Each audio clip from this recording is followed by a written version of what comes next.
Welcome to Valid History. Here, old photos tell real stories from the past. Please subscribe, like, and share to help keep history alive. 8 sons sent to war, all 8 returned home. A statistical improbability that rendered this mother's composed portrait one of the quietest, most defiant acts of fortune to survive the Second World War. At the Royal Naval College in Dartmouth in 1939-18, year-old naval cadet Philip Mountbatten was assigned to escort the visiting royal family, during which he met Princess Elizabeth, then 13, for the first time in a one-on-one setting. Known as the Basque woodchopper, Spanish heavyweight Paulino Euskudun was captured in this early 1920s photograph at the outset of a career that would carry him from the Basque country to the highest ranks of international boxing. Across the American West in the late 19th and early 20th centuries, the cowboy saloon served as commerce, courthouse, and refuge in one. These photographs record the architecture of a frontier social order still taking shape. Photographed holding newly bought baby clothes in 1969, Sharon Tate was 8.5 months pregnant when, on the 9th of August, she and 4 others were murdered at her home by members of Charles Manson's cult. Captured in the 1850s, this portrait of a young girl, her expression unguarded and unyielding, stands among the earliest photographic records of childhood rendered without sentimentality or artifice. The walking paths paved across Ohio State University's oval were not designed by planners but traced by the students themselves, whose repeated footfall across the grass determined where the concrete would ultimately be laid. In the summer of 1944, as France emerged from German occupation, a woman endures the public shaving of her head, the punishment meted out to those accused of collaboration, carried out in the streets before crowds of onlookers. Ernesto Guevara and Fidel Castro, photographed together in the 1960s, represent the Cuban Revolution's 2 most internationally recognized figures, Guevara having played a central operational role in bringing Castro's government to power. During the Great North Dakota Blizzard of 1966, Department of Transportation worker Bill Koch stands level with the top of a power line, buried beneath drifts that reached 30 to 40 feet as 100-mile-per-hour winds drove 20 to 30 inches of snow across the state. Photographed as a teenager with her family in the early 1900s, Alice Doherty lived with hypertrichosis lanuginosa, a condition causing abnormal hair growth across the body which had defined her public identity since birth. A mother holds her child in this 1930s image, made during the Great Depression, its stark simplicity bearing the full weight of an era defined by economic collapse and the endurance of those who survived it. Stationed at the edge of a water hazard in the 1920s, this golf ball retriever performed the unglamorous but necessary work that kept the game moving, a figure of labor largely invisible in the sport's more celebrated imagery. A Dutch couple walked the shoreline together in the 1930s, photographed at a moment when everyday life across Europe continued in ordinary rhythms, just years before the continent would be engulfed by war. 18 years old and present at the liberation of Dachau in 1945, this Russian girl was among those who witnessed firsthand the conditions inside one of the most documented sites of Nazi atrocity as Allied forces arrived. Photographed in Saudi Arabia in 1948, this Bedouin mother represents a way of life rooted in centuries of desert tradition, captured at a moment when the post-war world was beginning to reshape the geopolitics of the entire region around her. In 1972-42, year-old Jack Lynch of Dublin sat down to drink 20 pints of Guinness, roughly 11 liters, in a single session, in a bid to claim entry into the very record book whose name brands the beer he was drinking. Photographed by Wilhelm von Gloden in the early 20th century, this Sicilian boy has been consistently mistaken for a girl, a portrait that has complicated questions of gender, identity, and the photographer's own documented artistic preoccupations. In NHA Trang in April 1975, civilians press against a departing aircraft as American forces withdraw from South Vietnam, capturing in a single frame the desperation and disorder that defined the final days of a 20-year conflict. An American soldier stands inside Saddam Hussein's palace in Iraq in 2003, occupying a space that weeks earlier had been the seat of a government the United States military had just dismantled in 21 days of combat operations. On the 10th of April 1912, the RMS Titanic eased away from Southampton's Pier 44 under full steam, departing on a maiden voyage that 1,500 of her passengers and crew would not survive. A 1936 proposal to extend vehicular access to the Eiffel Tower's second floor envisioned cars ascending a structure that had been built between 1887 and 1889 as a temporary exhibition centerpiece never intended to outlast its decade. Dorothea Lange photographed this homemade house car in 1936 as its owner. A pea picker moving with the harvests carried an entire domestic existence on wheels across a landscape gutted by the Depression. Before either man was famous, Sylvester Stallone and Henry Winkler shared a frame in 1974. Two young actors still 2 years from the roles that would define their careers entirely. On the 17th of June 1946 in St. Louis, Missouri, Bell Labs activated the first commercial car, phone service, placing a telephone, developed in the 1940s inside a moving vehicle for the first time in history. Built in 1947, the Convair 118 flying car progressed no further than 2 prototypes, a footnote in post-war American optimism about a future that assumed the sky and the road were problems with the same solution. A French man's face, captured in the 1950s at his first encounter with Coca-Cola, registers the unguarded verdict of a continent meeting a post-war American export that would, within a generation, become nearly universal. After an 83.5-carat diamond was pulled from the earth near Kimberley, South Africa, in 1872, the site drew fortune hunters in such numbers that 800 separate land claims were filed around a mine that would become one of the largest excavated holes on Earth.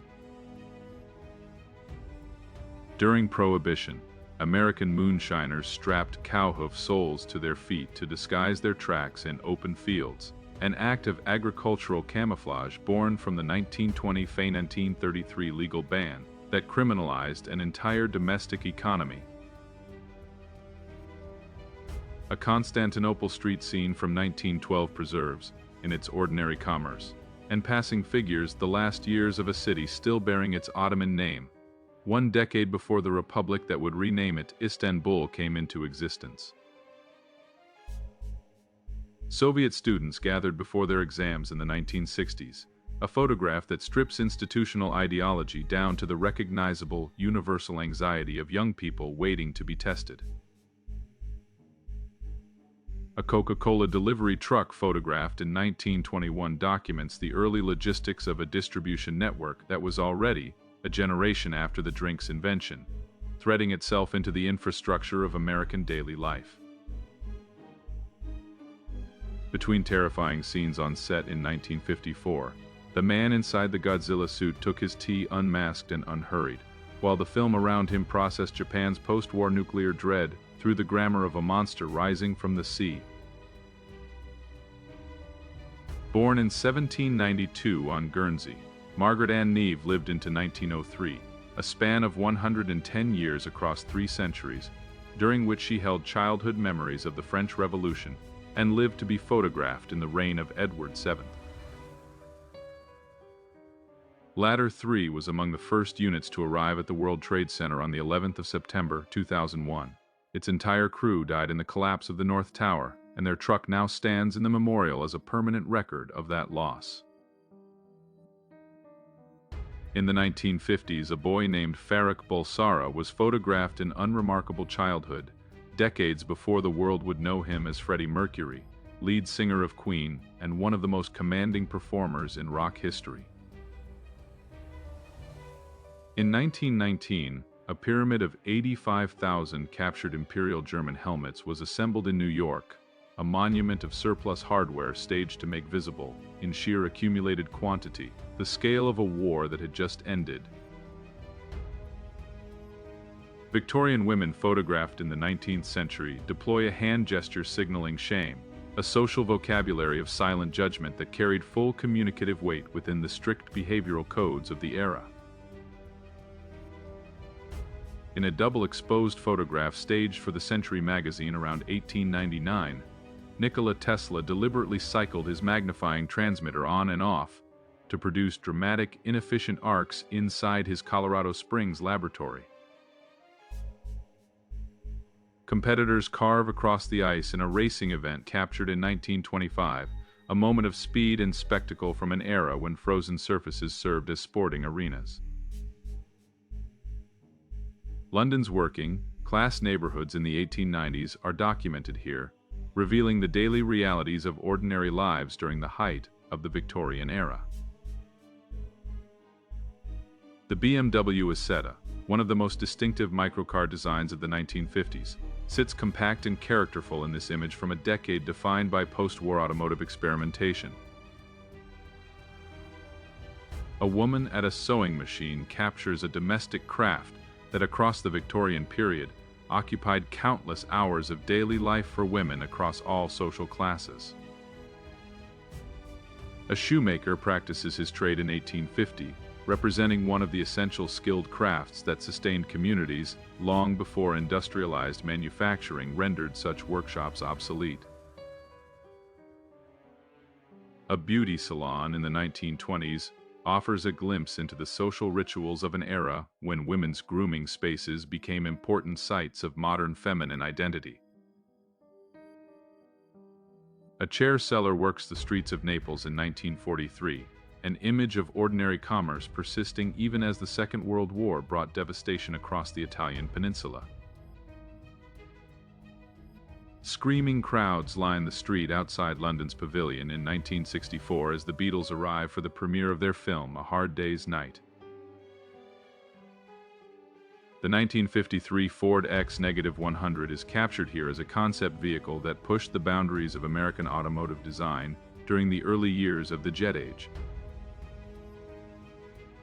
Students in a cooking class at Bethesda's Chevy Chase High School in 1935 learned domestic skills during an era when home economics was a standard part of American secondary education. Women work at spinning in 1890 in a photograph by H. Edwards, Thicken documenting a textile craft that had sustained livelihoods for centuries before industrialization reshaped the trade. Construction of the Hoover Dam proceeds in the 1930s, one of the most ambitious engineering projects in American history, built during the depths of the Great Depression. A horse-drawn cart delivers ice through the streets of London in 1919, a scene from the final years before motorized vehicles displaced traditional urban supply chains. Parisians fill a café terrace in the 1930s, capturing the social atmosphere of a city whose café culture had become one of the defining rhythms of French daily life. Bob Dylan and Johnny Cash are photographed together in 1969, a meeting of two of American music's most consequential voices at the height of their respective influences. James Naismith, the Canadian inventor of basketball, plays a game with his wife Maude in 1928, nearly 4 decades after he first devised the sport in 1891. A young woman poses as the Beechnut Gum Girl in a 1940s American advertising image, reflecting the era's use of wholesome feminine imagery to sell consumer products. The Lahatra tracked motorcycle of 1939 is photographed here as an unconventional machine that replaced conventional wheels with tracks, pushing the limits of personal vehicle engineering. A postman rests on his basket, carrier tricycle in England in 1934, an image of the everyday infrastructure that kept communication moving through British towns and villages. A woman speaks on a telephone in a photograph from 1907, capturing one of the early decades of a technology that was fundamentally reordering how people communicated across distance. A family gathers around their radio in 1926, a scene that reflects the transformative early years of broadcast media, when communal listening became a new form of domestic life. Two tennis players face each other in 1900, dressed in the full formal attire that the sport still demanded at the turn of the century. Children in Germany in 1923 stand before a pile of banknotes worth just $1, a stark image of the hyperinflation that devastated the Weimar Republic's economy. A woman uses a portable Sony micro-television in the back of a car in 1963, demonstrating how the Japanese company was already redefining the boundaries of consumer electronics. A cheese seller and buyer are photographed by Fritz Hennel in 1938, a quiet documentary image capturing everyday commerce in the years before the Second World War. The Verreichen die wheel of 1947 is pictured as a rare single-track vehicle design that placed its rider inside two large parallel wheels in an unconventional configuration. A Singer sewing machine from approximately the 1880s stands as an artifact of the industrial age product that transformed domestic textile work across households worldwide. Workers eat in the Disneyland employee cafeteria in 1961, offering a rare behind-the-scenes view of the operational infrastructure supporting one of America's most visited attractions. Cyclists crossed the finish line of the first Tour de France in 1903, marking the conclusion of a race that would become one of the most enduring events in sporting history. Piccadilly Circus fills with post-war London life in 1949. 4 years after the end of the Second World War, as the city steadily reclaimed its pace and public energy. Paris around 1950 is documented here in a street scene that captures the city in the early years of its post-war recovery and cultural reinvention. The BMW Isetta microcar of the 1950s is shown here alongside a vintage trailer adapted for its storage, reflecting the era's creative solutions to post-war mobility and travel. Amelia Earhart gives a flying lesson in 1933, 5 years before her disappearance, at a time when she was actively expanding aviation access and inspiring a generation of pilots. Golf ball collectors work a course in the 1920s, performing the practical labor that kept the sports equipment in circulation during an era of growing recreational participation. Niagara Falls freezes in 1911, its normally relentless cascade arrested in an extraordinary natural event that drew widespread attention on both sides of the border. Montmartre's streets are photographed in the 1950s, capturing the Paris neighborhood that had served for decades as a center of artistic life and bohemian culture. A Yakutian Saka woman is photographed in the 1890s, a document of indigenous life in the Siberian Northeast during a period of expanding Russian imperial reach into the region. A photograph taken at Fifth Avenue and the Waldorf in New York City in 1909 captures the character of Gilded Age Manhattan at a moment of rapid architectural and commercial transformation. A London milkman completes his deliveries on skis in 1962, improvising against winter conditions to maintain the daily routes that kept households supplied across the city. Patrick Swayze is photographed in 1980 alongside his mother Patsy and his wife Lisa, a family portrait taken at the very beginning of the actor's public career. Rome in 1952 is captured through the lens of Henri Cartier-Bresson, one of the 20th century's most influential photographers whose work documented post-war Italian life with defining clarity. A one-man band performs on a Buenos Aires street in 1936, embodying a tradition of solo street music that sustained traveling musicians across cities worldwide. London street fashion in the late 1950s is documented here as a period when youth culture and emerging subcultural styles were beginning to visibly reshape British urban identity. Nearly 160 riders cycle up the Champs, Famous Facies in June 1926 during the Tour de France, a spectacle of mass competitive cycling through the heart of Paris. Arbroath, Scotland is photographed in 1890, offering a documentary record of a coastal Scottish town during the late Victorian period. The Quai de Bourbon along Paris's Fale St. Louis is photographed in 1940, capturing the river embankment in the opening year of the German occupation of France. A mother and her baby are photographed together in 1913, a domestic portrait that reflects the everyday intimacies recorded as amateur photography became more widely accessible. Young Americans dance beside a jukebox in 1944, a scene of wartime leisure that captures how music and dancing remained central to youth social life, even during the Second World War. A Victorian woman with long hair is photographed in a portrait that documents the era's aesthetic standards and photographic conventions for representing feminine identity. Students in a 1950s driving class practice in a Drivet Trainer simulator, an early form of automotive education technology developed to train new drivers in controlled classroom-based conditions. A farm woman operates a motor-driven washing machine while doing laundry outdoors in 1940, an image of rural domestic labor at a moment when mechanization was slowly reaching American farmsteads. Milan's streets in the 1950s are captured here as the city was beginning its post-war economic revival that would make it a center of Italian industry and design. Idaho's winter landscape in 1952 is documented in a scene that conveys the severity of seasonal conditions in the American Northwest at mid-century. An audience queues at a movie ticket window in 1940, capturing the cinema-going habits of an era when Hollywood film was the dominant form of popular entertainment.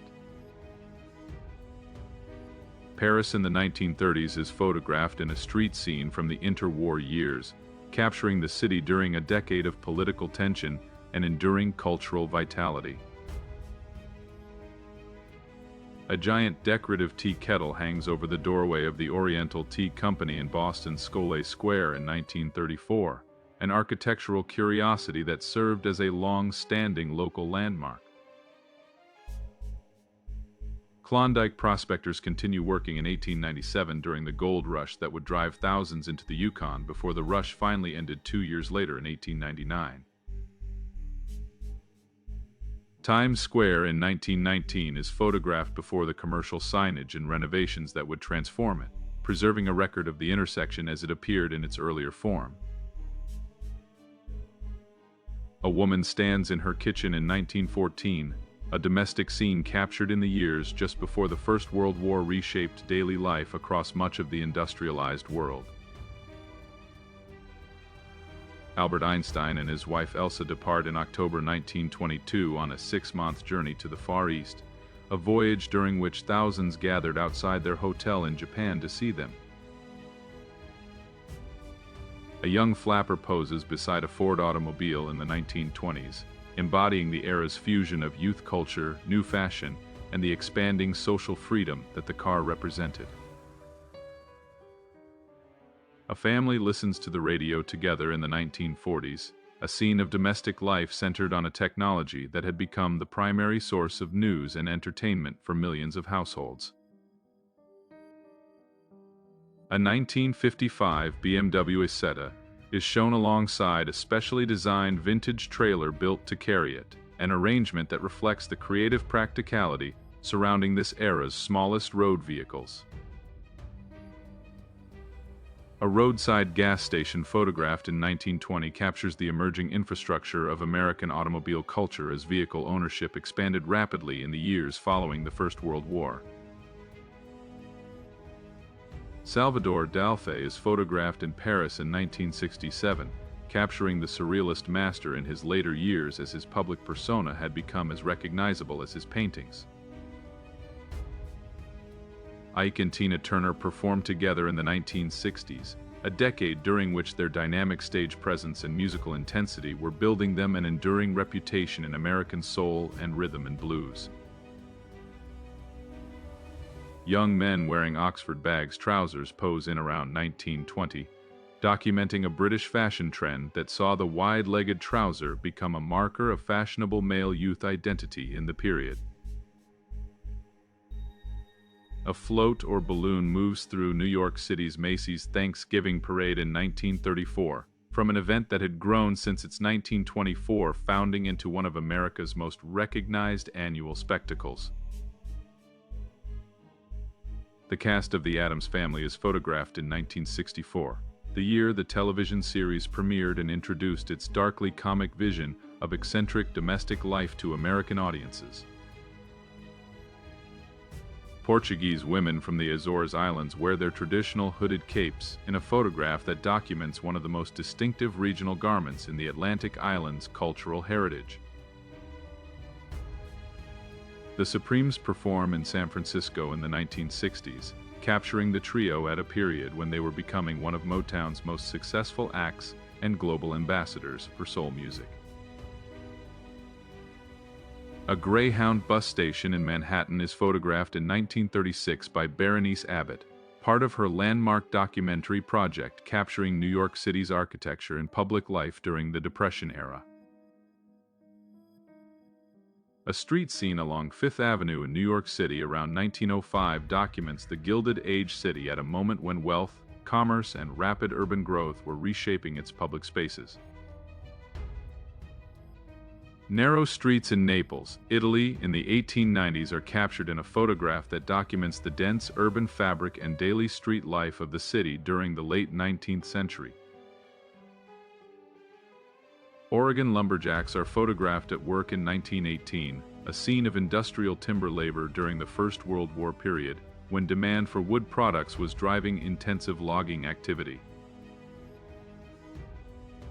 A craftsman practices a lost trade in France in 1908, photographed by Jacques Boyer as part of the documentary effort to record traditional crafts disappearing under the pressure of industrialization.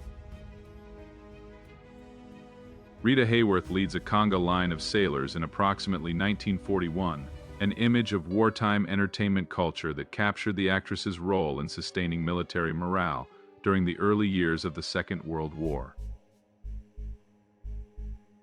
A wedding photograph from the 1940s preserves a moment of personal celebration from a decade in which millions of families navigated marriage and domesticity against the backdrop of global war.